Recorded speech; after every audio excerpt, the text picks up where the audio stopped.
Hai, Assalamualaikum warahmatullahi wabarakatuh. Saya Jenny Nurhapsari dari kelas 11-2. Di sini saya akan menjelaskan materi sejarah, yaitu tentang masa kekuasaan VOC di Indonesia, kekuasaan Republik Batak, masa pemerintahan Inggris di Indonesia, kekuasaan Belanda dan tanam paksa di Indonesia, politik pintu terbuka maupun politik etis.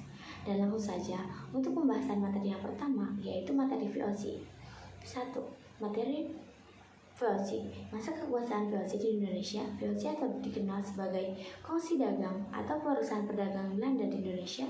Hal yang melatar belakangi VOC yaitu para pedagang Belanda datang ke Indonesia, saling bersaing satu sama lain untuk meraih keuntungan yang melimpah. Pada masa itu, Belanda sedang perang melawan bangsa Portugis dan Spanyol. Pemerintah Belanda akhirnya ingin menyatukan para pedagang Belanda dalam satu kongsi dagang atau perdagangan pemerintah. Belanda juga yakin hal ini akan ampuh untuk kekuatan militer dan ekonomi bangsanya. Atas praksara Prince Maurits, VOC pun resmi didirikan pada tanggal 20 Maret 1602 di Amsterdam, Belanda.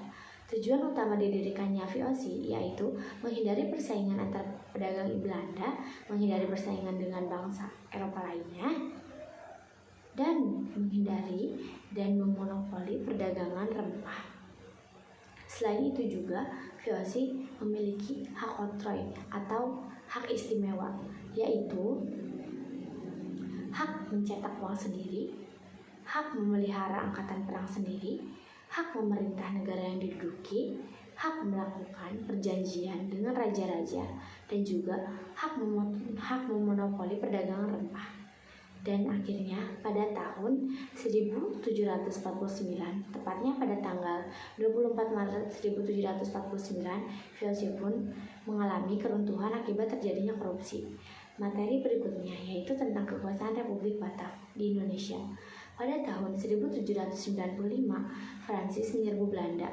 Muncullah kaum patriot dari Prancis yang membuat Raja Willem V melarikan diri ke Inggris.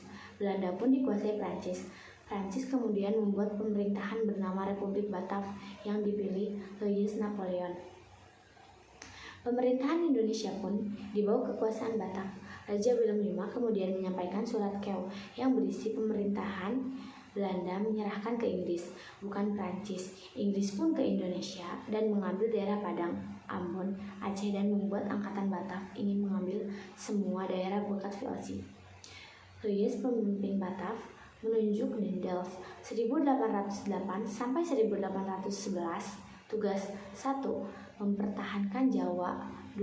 Hapus feodalisme. 3. Membuat berbagai kebijakan. Kebijakan pertama 1. Memperbanyak jumlah pasukan 18.000 orang pribumi. 2.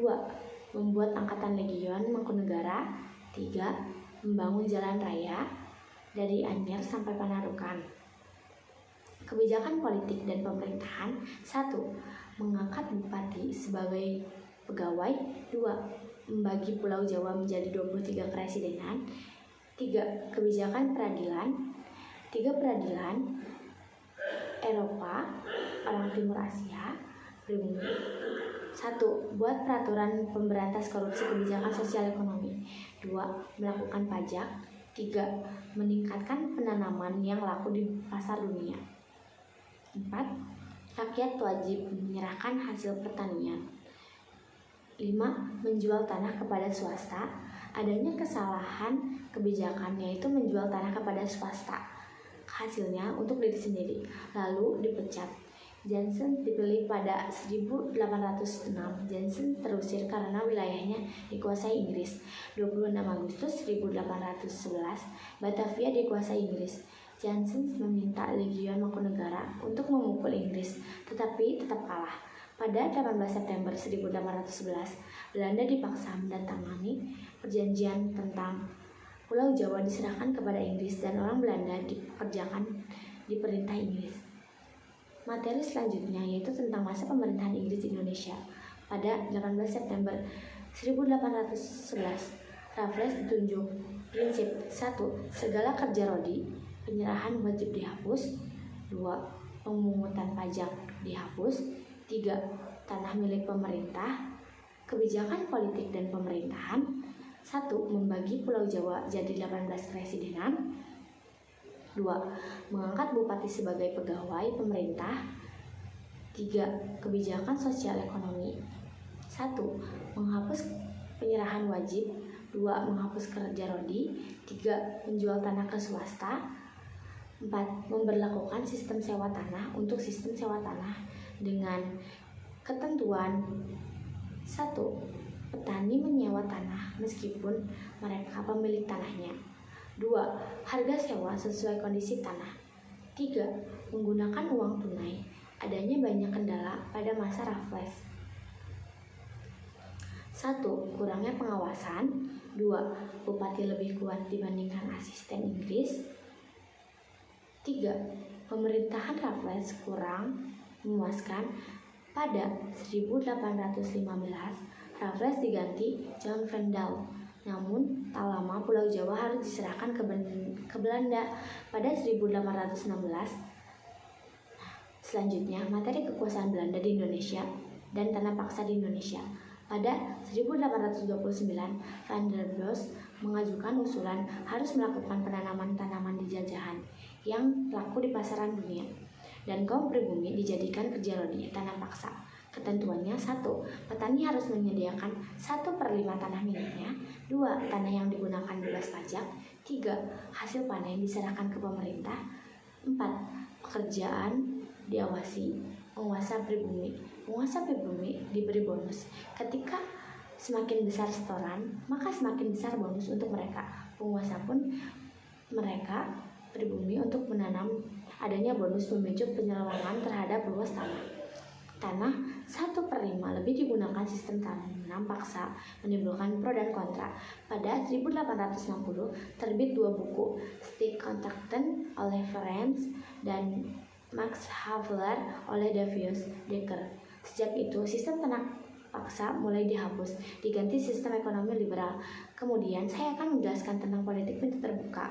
Politik pintu terbuka adalah kebijakan perekonomian Indonesia dibuka kepada swasta untuk pertumbuhan ekonomi dan kesejahteraan.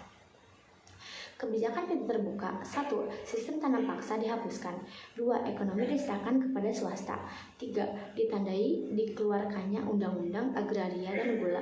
Pelaksanaan pintu terbuka. 1. Pintu terbuka perkebunan tebu, perkebunan tembakau. Dampaknya 1. Memberi keuntungan kepada swasta. 2. Hasil-hasil mengalir ke Belanda. Dan yang terakhir, politik etis. Program politik etis. 1. Edukasi sebagai pendidikan. 2. Imigrasi sebagai saluran irigasi. 3. Emigrasi sebagai perataan penduduk. Penyimpangan politik etis. Edukasi untuk tenaga kerja, irigasi untuk mengairi perkebunan, emigrasi untuk memenuhi tenaga kerja perkebunan. Dampaknya 1. Pembangunan sarana aktivitas pertanian. 2. Pembangunan sarana transportasi. 3. Dan terima kasih. Assalamualaikum warahmatullahi wabarakatuh.